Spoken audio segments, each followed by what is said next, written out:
ETF index mutual funds నేర్చుకుని stock మార్కెట్లో రాణించాలనుకుంటున్నారా? వెంటనే ఈ నెంబర్కి కాల్ చేయండి. అమ్మ నమస్కారం. నమస్తే సంగీత. అమ్మ, ఒకప్పుడు మనం వినేవాళ్ళము భర్తలు భార్యలను చంపిన సంఘటనలు మనకు రోజు రెగ్యులర్ గా వినిపించేవి. అవును. ఇప్పుడేమైందంటే భార్యలే భర్తల్ని రివర్స్ అయింది. చంపేస్తున్నారు. అవును. అంటే భార్యలు భర్తల్ని అంత క్రూరంగా చంపే అంత క్రూరమైన మనస్తత్వం ఆడదానికి ఎందుకు ఎలా వస్తుంది? వస్తుంది? అవును. ఎక్కడ మొదలవుతుంది అసలు? ఆడదంటే చాలా బలహీనమైంది, సున్నితమైన మనసు అంటారు. ముఖ్యంగా ఆడదాని మనసు అంటే చాలా సున్నితంగా ఉంటుంది సున్నితం, అంటారు. భూదేవికున్నంత ఓపిక. అలాంటి మనిషి ఇంత క్రూయల్ గా ఎలా మారగలుగుతోంది? ఎన్నో కేసులు చూస్తున్నాం అలాంటివి. సిమెంట్ డబ్బాలో వేసేసి బాడీని వేసేసి పైన సిమెంట్ వేసిన ఆవిడైతే వాడిని తీసుకెళ్లి అక్కడెక్కడ మేఘాలయాలో పెళ్ళయి హనీమూన్ అని వెళ్ళి చంపేసిన మనిషి ఒకళ్ళైతే రకరకాలు వింటున్నాం. ఇలాంటి విషయాల్లో ఆడవాళ్ళు చాలా ముందడుగేశారు. అభివృద్ధిలో వేశారో లేదో తెలియదు కానీ ఇలాంటి విషయాల్లో మాత్రం చాలా ముందడుగేశారని చెప్పాలి. అదే ఆ క్రూరమైన ఇన్ జనరల్ చెప్పుకోవాలంటే ఈ క్రూరత్వం అనేది ఒక భార్యాభర్తల విషయంలో ఆడదాని విషయంలోనే కాదు, ప్రతి మనిషిలోనూ బాగా ఎక్కువైపోయింది క్రూరత్వం అనేది. మనం ఎక్కడో చూశాను, ఒక వృద్ధ దంపతులు ఉన్నారు. చాలా నాళ్ళు వాడు డ్రైవర్గా పనిచేశాడు వాళ్ళ దగ్గర. వాడికి కోపం వచ్చి వాళ్ళని ఇంకో మనుషులు తెచ్చుకొని చంపేసేంత క్రూరంగా వాడు ఎందుకు అయిపోయాడు? వాళ్ళు మానిపించేశారు, అది వాళ్ళ ఇష్టం. అలాగే ఏ విషయంలో అయినా సరే క్రూరత్వం, వాడు చంపడం, వాడికి సపోర్ట్గా వచ్చేవాడు కూడా ఎంత క్రూరం. వాడికి సంబంధం లేకపోయినా సరే ఈ ఫ్రెండ్ కోసమని వచ్చేస్తారు వాడిని చంపడానికి. ఫ్యూచర్ పాడవుతుందని అసలు భయం లేదు, దొరుకుతావేమో అనే భయం లేదు, దొరకమనే నమ్మకం అంతే. దొరికితే కాయిన్కి రెండు వైపు కూడా ఆలోచించాలి కదా. పాస్ అవుతాము, పరీక్ష ఫెయిల్ అయితే అని కూడా ఆలోచించాలి కదా. అలాగా ఏం దొరకలే అనుకుంటారు, చేసేస్తారు, దొరుకుతారు, జీవితంలో కట్టడాలు లెక్కెట్టుకుంటారు. అసలు ఎక్కడ మొదలవుతుంది అంటారమ్మా? అంటే మానసికమైన మనసే అన్నింటికి, కోపం కానీ, శాంతం కానీ, క్రూరత్వం కానీ, వీటన్నింటికి మనసే ప్రధానమైంది. కోపం వచ్చినా మనసే రియాక్ట్ అవుతుంది, శాంతమైన మనసే, కష్టమైన మనసే, క్రూరత్వమైన మనసే. సాడిస్టిక్ మెంటాలిటీ అంటారు. సో అలాగా ఈ క్రూరత్వం అనేది వాళ్ళ మనసులో ఒక పార్టు.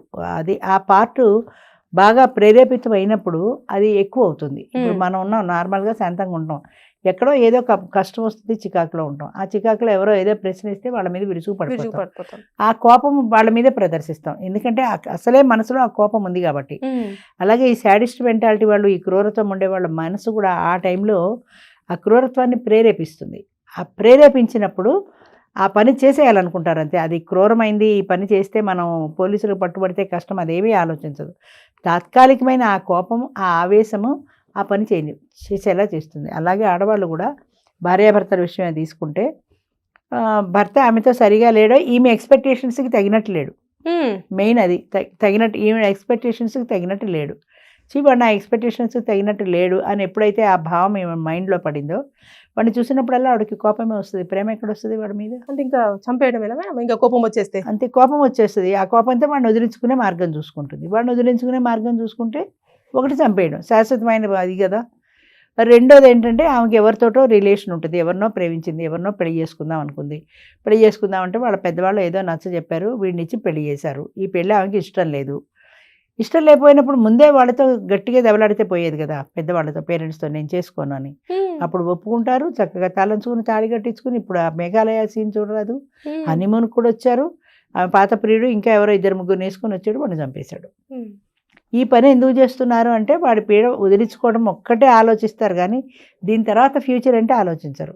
ఇది చేయడం వల్ల దొరికితే జీవితాంతం జైల్లో ఉండాలి. ఒక పాయింట్, నీ పేరెంట్స్ పరువు పోతుంది, బంధువుల్లో నీ పరువు పోతుంది. పలానా అమ్మ ఇలా చేసింది అని దేశవ్యాప్తంగా అందరికీ తెలిసిపోతుంది. నీ వాళ్ళందరూ నిన్ను అనుకుంటారు. అంతకంటే నీ మనసు నీకు సమాధాన పరుచుకుంటే ఇంత ప్రాబ్లం లేదు కదా. ఆ ఒక్క మనసుని నీ మనసుని నీ కంట్రోల్లో పెట్టుకోలేకపోవటం వల్ల ఇంత గొడవ జరిగింది. కాదమ్మా, ఇప్పుడు రెండు కుటుంబాల నుంచి వేరు వేరు మనస్తత్వాలతో ఇద్దరు పర్సన్స్ ఒకటవుతున్నప్పుడు కొంచెం టైం అనేది పడుతుంది. ఆ టైం కూడా ఇవ్వలేకపోతున్నారు కదా మహిళలు. ఆవేశం ఆగట్లేదు వాళ్ళకి. ఇప్పుడు ఇందాక మనం మాట్లాడుకున్న దాంట్లో వాడు బుగ్గల పుణికి షేక్ హ్యాండ్ ఇచ్చి కౌగలించుకుని ఇన్ని చేస్తే అది ఎలా భరించింది అంటే, దాన్ని పాత పీరియడ్ కాబట్టి భరించగలిగింది. వాడి స్పర్శ అమ్మాయికి ఎలాంటి అసహ్యాన్ని కలిగించాల. ఎందుకని? వాడంటే ఇష్టం కాబట్టి. ఈ పెళ్లి చేసుకుని వీడి జీవితం ఎందుకు నాశనం అవ్వడం? వీడి పాపం సూసైడ్ చేసుకున్నాడు. అంచేత అలాంటివి ఎవరు ఆలోచించట్లా. వాళ్ళ సుఖం, వాళ్ళ ఆనందం.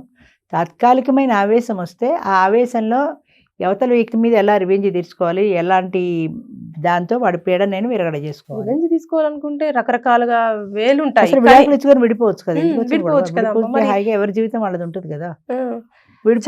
చంపడాన్ని మాత్రమే ఎందుకు ఎంచుకొని తాత్కాలికమైన ఆవేశం, అంటే తాత్కాలికమైన ఆవేశంలో శాశ్వతమైన పరిష్కారం కోరుకుంటారు వాళ్ళు. విడాకులు ఇచ్చుకోవడానికి పేరెంట్స్ ఒప్పుకోకపోవచ్చు, కోర్టుకి ఎక్కుతా ఉంటే కుటుంబ పరువు గంగపాలవుతుంది, నువ్వే భరించు అంటారు. లేదా ఆల్రెడీ చెప్పినా సరే పేరెంట్స్ ఒప్పుకోకపోవచ్చు. అంతే వాడు చచ్చిపోతే ఇంక గొడవ లేదుగా, నాకు కొన్నాళ్ళకి నేను నా ఇష్టమైన వాడిని పెళ్లి చేసుకోవచ్చు. పెద్దవాళ్ళు చేశారా సరే, లేదంటే నా ఇష్టమైన వాడితో నేను వెళ్ళిపోవచ్చు. ఆ వెళ్ళిపోయేదో ముందే పోతే సరిపోయి కదా, పెళ్లికి ముందు వాడైనా బతుకుండేవాడు కదా, దానికోసం వీడిని చంపేయటం. ఎంతమంది లేబర్ నుంచి డబ్బున వాళ్ళ వరకు కూడా ఇవే కథలు. ముఖ్యంగా లోవర్ మిడిల్లో ఇలాంటి కాలంలో అమ్మ అడ్జస్ట్ అయి బతికే వాళ్ళు కదా, ఎన్ని గొడవలైనా కొట్టేవాళ్ళు, చంపేవాళ్ళు, అంటే చంపకుండా. అప్పట్లో ఏంటంటే మేల్ డామినేషన్ ఉండేది. ఆడదానికి అణుకుగా ఉండడము, భరించడము తప్ప ఎదిరించడం అన్నది తెలియదు. ఎదిరించి మాట్లాడడం అన్నది ఆడదానికి తెలియదు. నువ్వు ఇలా చేస్తే నేను తిరగబడతా, నువ్వు నన్ను ఒకటి కొడితే నేను 4 కొడతా అనే ఆ విప్లవాత్మకమైన భావాలు ఆడదానిలో లేవు. మూడన్నాక కొట్టడా, మూడన్నాక తిట్టడా, 10 మందితో తిరగకపోతే వాడు మగాడెలా అవుతాడు అని వీళ్ళల్లో భరించటము. అసలు తిరుగుబాటు మనస్తత్వం ఆడదానికి లేదు, బానిసలా బ్రతకడం తప్ప.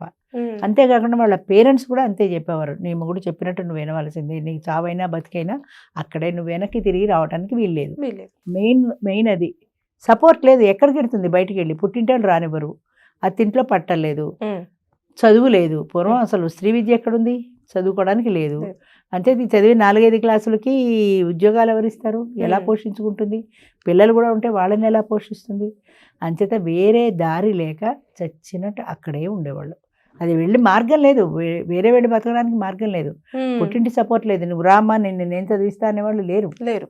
అంచేత ఇది భరించడం తప్ప వేరే దారి తెలియదు. ఇప్పుడు ఏంటంటే ఆడవాళ్ళు బాగా చదువుకున్నారు, ఉద్యోగాలు చేయగలుగుతున్నారు, సంపాదించుకోగలుగుతున్నారు, పేరెంట్స్ సపోర్ట్ కూడా ఉంటుంది.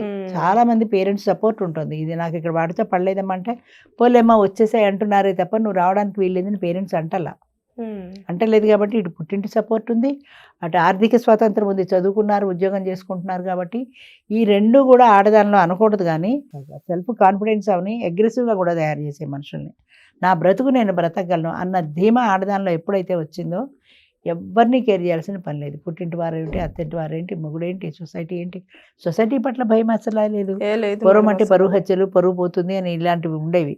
ఇప్పుడు అది కూడా లేదు, పరువు లేదు, ఏమి లేదు. నా డబ్బు సంపాదించు, నా బతుకు నేను బ్రతకగలను అంతే. ఎవరైనా నాకు అనుకూలంగా ఉన్నారా ఓకే, లేదంటే నేను వెళ్ళిపోతాను, నా బతుకు నేను బతుకుతాను అంతే.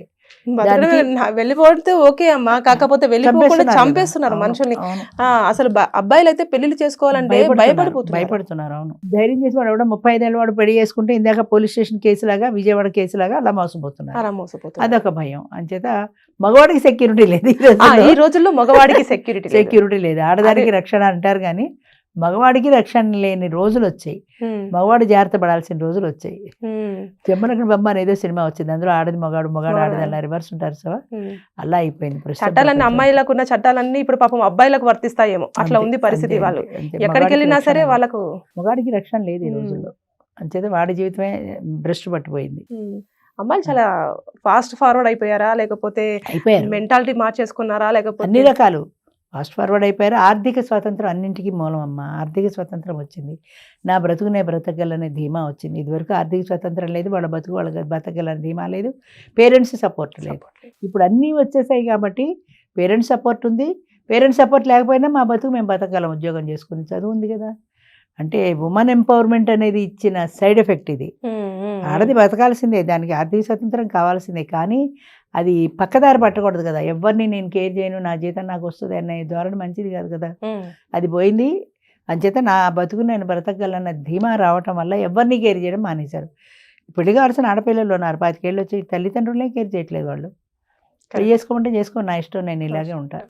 ఏదైనా సరే కానీ మొత్తానికైతే అతి సర్వత్ర వర్జేత్ అన్నారు పూర్వం. అంటే ఏది కూడా అతిగా పనికి రాదు అని. ఇప్పుడు జరుగుతున్నది అదే. అతిగా ఉంది కాబట్టి అతిగా చదువు, అతిగా సంపాదన, అతిగా కేర్లెస్నెస్, సొసైటీ పట్ల గౌరవం లేదు. ఎవరు అంటే సొసైటీ ఏమనుకుంటుంది అనే బాధ లేదు ఎవరికి. నా జీవితం నేను బతుకుతున్నా, సొసైటీ నాకు ఏమన్నా అన్నం పెడుతుందా, నా లైఫ్ నాది, నా సంతోషం నాది, నా ఇష్టం. ఒకప్పుడు అమ్మాయిలకు చెప్పేవాళ్ళమమ్మా, అంటే పెళ్లి చేసుకునేటప్పుడు అన్ని చూసి చేసుకోండి. ఇప్పుడు అబ్బాయిలకు చెప్పాల్సిన అబ్బాయిలకు చెప్పాల్సి వస్తుంది. చెప్పే కదా, ఇప్పుడు పెళ్ళైనా పక్కలో పావును పెట్టుకు పడుకున్నట్టే, ఏ వెళ్ళేటప్పుడు పీకి నొక్కుతుందో అన్న భయమే. మగవాడు ఎవరికి రక్షణ లేదు ప్రజెంట్ సొసైటీలో, అలా అయిపోయినాయి రోజులు అంతే. థ్యాంక్ యూ అమ్మా.